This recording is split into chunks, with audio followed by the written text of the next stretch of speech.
Oh, fuck. The fuck you doing? Why can't I have a regular fucking Christmas? A turkey, Christmas tree, presents? How does the same shit happen to the same guy twice?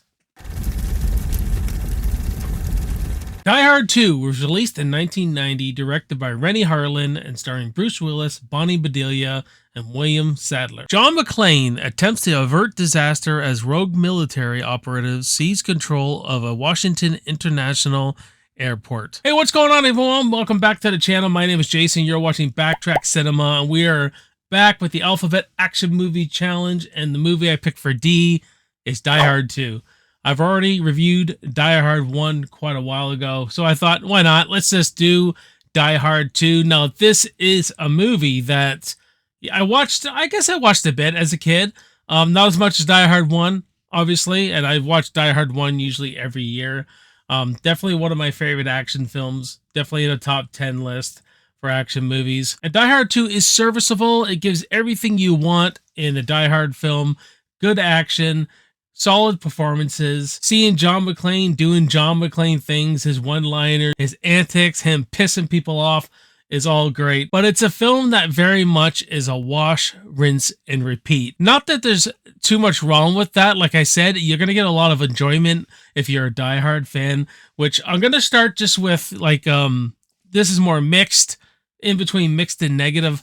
I'm going to start with this because this takes a domino effect. The problem is it is wash, rinse, and repeat. They're doing everything. They're pretty much trying to copy everything in the first movie. Even characters that seem similar, where you're going like that. Oh, that's just that guy being replaced in Die Hard 1.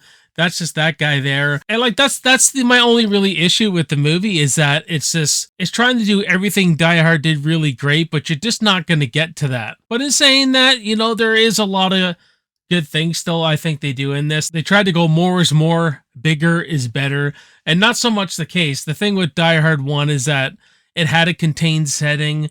It was such a different style of action film. We just didn't see stuff like that before. So when you try to repeat such a classic, or try to repeat something that was so great that, you know, the audience just loved, very hard. They didn't really expand on anything that a sequel should expand on, like more of the story and more of this and more in that.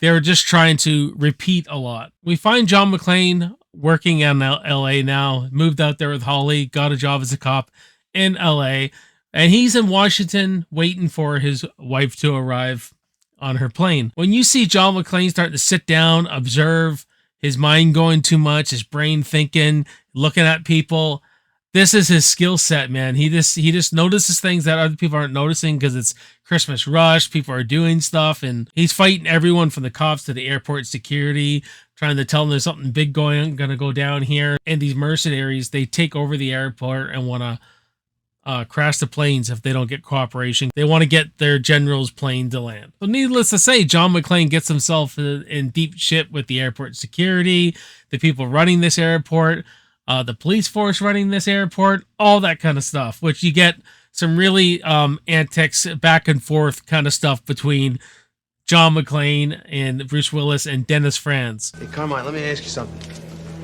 What sets off the metal detectors first?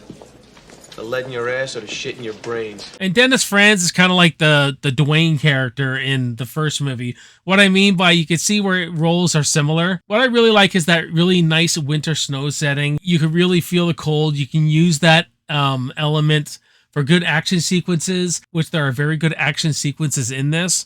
There's a good old snowmobile chase I thought was really good, where the snow really added to that.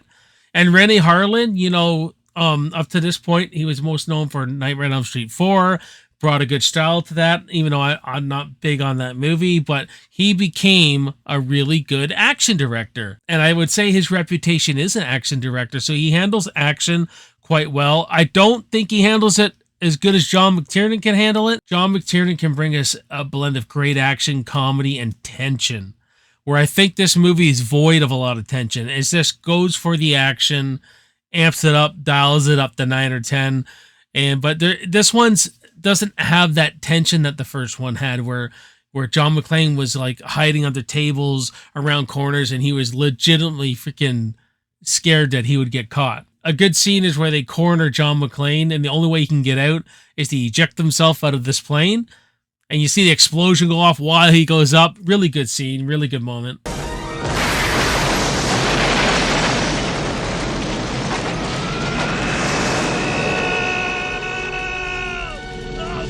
You get some really good villains in this too, as William Sadler as Colonel Stewart, and then you get John Amos playing Grant, which serves as this little twisteroo, a little twist in the plot. That, you know, it's nice for something like that to happen, where these, you know, this special ops teams coming in to take out General Stewart, and they end up being on the same side. And John Amos, you know, is just a guy with a lot of stature, a lot of presence, intimidating, got a lot of command to him. Him and Bruce Willis have a good fight scene, and you know, William Sadler and Bruce Willis have a good fight scene. I like Colonel Stewart too, played by William Sadler. There's a real toughness to him. There's a real, like, don't fuck with this guy kind of allure to him. I don't think they're on pars like Alan Rickman and Die Hard 1. Die Hard 1 had a lot of iconic villains, you know, the tall blonde dude.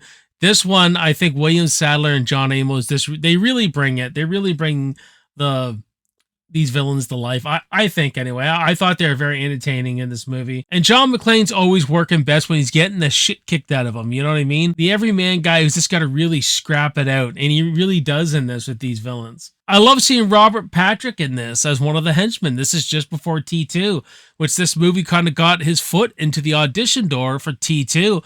And he's got a lot of presence. If you watch this before T2, he's got a real screen presence to him too. He's got a real stare to him. That one scene where he's like, "You're a sitting duck." I love it, man. I just love seeing a young Robert Patrick in this, and good for him for getting T2, because look what we got in that flick. They continue this storyline with John McClane's wife, Holly. She's up in her plane, and with the journalist from the first movie, where, you know, they end up being on the same plane together, and he's got a restraining order on her because she knocked his teeth out. But they don't really just do nothing with the characters. They're kind of just there. And what makes the first Die Hard movie work again is having tension with the characters too. Having that tension with John and Holly at the beginning of the film, where they're at kind of like odds with each other, you know what I mean? So I would say, like, you know, saving her and everything, I just didn't feel like the stakes were that high, and that you just knew he was going to save the day. And, you know, at the end, I guess it just didn't mean as much. It doesn't serve the story as much, I guess. And there's a character in this named Sam. She's a reporter girl, and I just get a kick out of her trying to get a story what's going on with this airport and the terrorists and all that kind of stuff. And you know, she goes up to Colonel Stewart, and he's like, "I got 2 words for you, fucking you." And then she tries to talk to John McClane. He's like, "Fuck off." Like, everyone's telling this woman to fuck off, and I just think it's absolutely hilarious. A few words, please. You can have 2. Fucking you. Come on, McClane, just a few words. Okay, just a few words. Fuck off. It really is a good continuation of Die Hard. It just didn't go anywhere different. It's just very much a wash, rinse, and repeat. But a guy like me who likes action, I still dig it. I still love it. I have a good time with Die Hard 2. So I'm going to give Die Hard 2 a B-. But what about you guys? Let me know in the comments below what you think of Die Hard 2. We'll have a good talk and discussion about Die Hard 2. And I thank you all for watching this review. If you haven't subscribed to the channel yet, I would love it if you subscribe to the channel, like the videos, go down the rabbit hole, check out my Die Hard 1 review and other action movie reviews I have done. And I will see you next time. This is Backtrack Cinema. My name is Jason, and I will see you in the movies. Cheers.